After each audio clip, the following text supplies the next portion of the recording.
दोस्तों पूरी दुनिया जहां जाने की कोशिश कर रही है वो है चांद। एक के बाद एक, अमेरिका हो, रूस हो, चीन हो या फिर अब भारत, हर देश चांद पर जाना चाहता है। लेकिन आपने कभी सोचा है कि आखिर चंद्रमा की दुनिया कैसी है? चांद पर मिट्टी है या पत्थर, समुद्र है या नदियां, पहाड़ है या मैदान, पानी है या बर्फ? तो चलिए दोस्तों अगले 10 मिनट में ले चलते हैं आपको चांद के शहर पर। तो चलिए शुरू करते हैं अपने चांद के सफर को। धरती से चांद की दूरी 3,84,000 किलोमीटर है। धरती से चांद तक पहुंचने में सबसे कम समय 4 दिन अमेरिका को लगा है। अगर ये मानकर चलें कि हम अमेरिकी स्पेसक्राफ्ट में बैठकर चांद पर जा रहे हैं तो हमें वहां पहुंचने में 4 दिन का समय लगेगा। 4 दिन बाद हम चांद की जमीन पर होंगे। चांद की जमीन पर उतरने के बाद जो हमें सबसे पहले दिखेगा वो है चांद की जमीन। आपको चांद की जमीन उबड़ खाबड़ नजर आएगी। चांद की जमीन पर हर तरफ आपको दिखेंगे बड़े बड़े होल। जब आप चांद की जमीन पर खड़े होकर ऊपर की तरफ देखेंगे तो आपको हमारा खूबसूरत ग्रह अर्थ नजर आएगा, जिसमें आपको अर्थ साफ साफ अपने एक्सिस पर घूमती नजर आएगी, लेकिन आसमान में सदा उसकी स्थिरता बनाए रखेगी। अर्थात चांद पर खड़े होकर अर्थ को कई वर्षों से अगर हम निहारते रहे तो वो अपनी जगह से टास से मस नहीं होगी। चांद की ग्रेविटी अर्थ के मुकाबले 6 गुना कम है, यानी चांद की जमीन पर जाने के बाद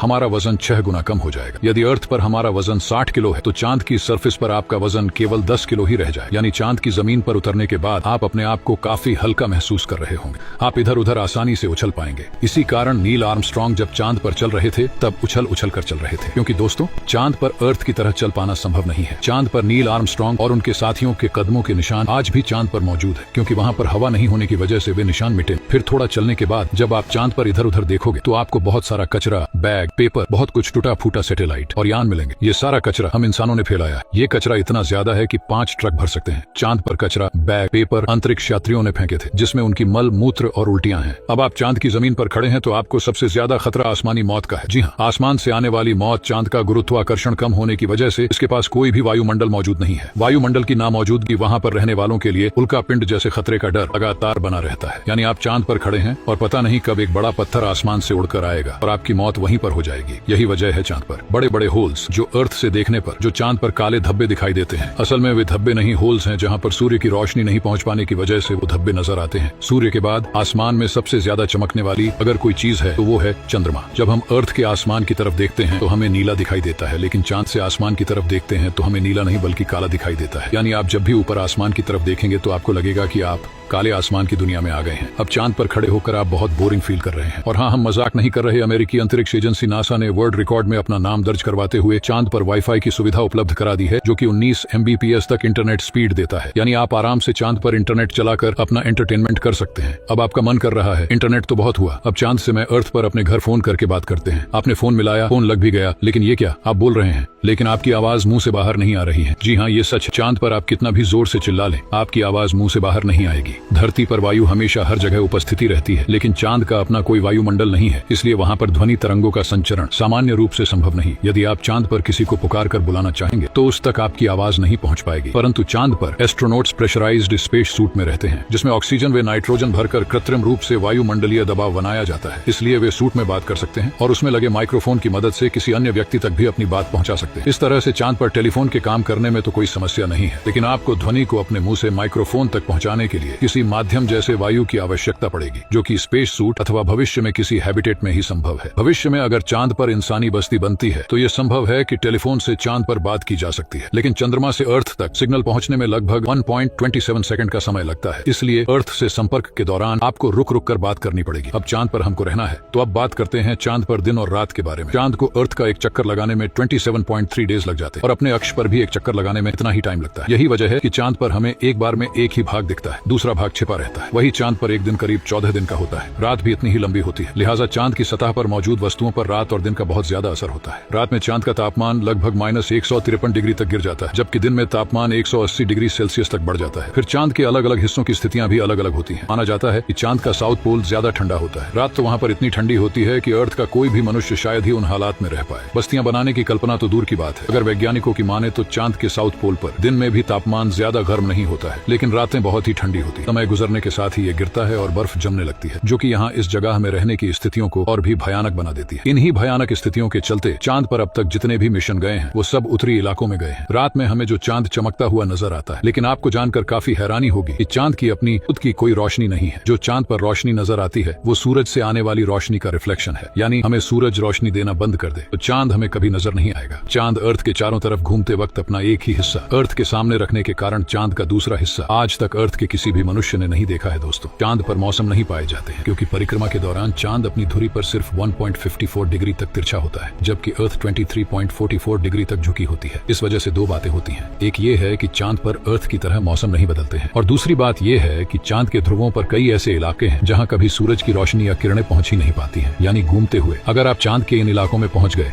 तो बेहद ही भयावह नजारे होंगे। अर्थ की वजह से चांद पर मौसम नहीं बदलते, लेकिन चांद की वजह से अर्थ पर मौसम बदलते हैं। ये इंटरेस्टिंग फैक्ट आगे आप वीडियो में जानेंगे। अर्थ से गोल दिखने वाला ये चांद असल में गोल नहीं बल्कि अंधाकार है। हमारी धरती से हर साल चांद 1.5 सेंटीमीटर दूर खिसकता जा रहा है। हमारे सौरमंडल में कम से कम 135 चांद और भी हैं, लेकिन किसी पर जीवन का अस्तित्व नहीं है। अर्थ पर भी आज अगर जीवन संभव है तो सिर्फ चांद के कारण। कैसे? वो ऐसे कि जब अर्थ से थिया नाम का ग्रह टकराया तो धरती 23.5 डिग्री तक झुक गई थी, और अगर उस समय चांद ना बना होता तो ये फिर से सीधी हो जाती। चांद के गुरुत्वाकर्षण के कारण ही धरती अब तक झुकी हुई है। इसी झुकाव के कारण धरती पर अलग अलग तरह के मौसम पाए जाते हैं। यदि चांद ना होता और धरती सीधी हो जाती तो दिन और रात दोनों बराबर यानी कि 12 घंटे के होते, और दोनों ध्रुवों पर बर्फ ही बर्फ होने के साथ भूमध्य रेखा का चिट्टर आग से झुलस रहा होता। आपको चांद का ये डरावना लेकिन जानकारियों से भरा सफर कैसा लगा, हमें कमेंट बॉक्स में लिखकर जरूर बताएं। चंद्रयान 3 पर आगे वीडियोस चाहिए मुझे कमेंट जरूर करना। चैनल को सब्सक्राइब करके बेल नोटिफिकेशन ऑन जरूर कर ले। जल्द मिलेंगे ऐसी ही इंफॉर्मेटिव वीडियो के साथ। तब तक के लिए बाय बाय, जय हिंद।